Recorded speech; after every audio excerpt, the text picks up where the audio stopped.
Okay, Visual Studio is a product made by Microsoft, which Microsoft was the company that invented C Sharp, and it is not.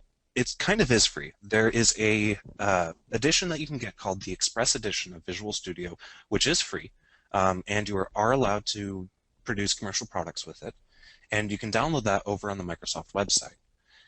However, the editions of Visual Studio range from free to tens of thousands of dollars, depending on what feature set that you want.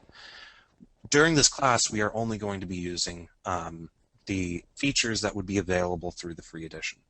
However, Visual Studio is a commercial product and does cost money if you want some of the more advanced features. Wow, do you actually have Express installed on your machine? No, I only have Ultimate. No, I mean, are you using a VM right now? No. Okay, so we're going to be using Ultimate. Yeah, but none of the features No, will be I given. know. No, I know. Okay, so that's what an IDE is.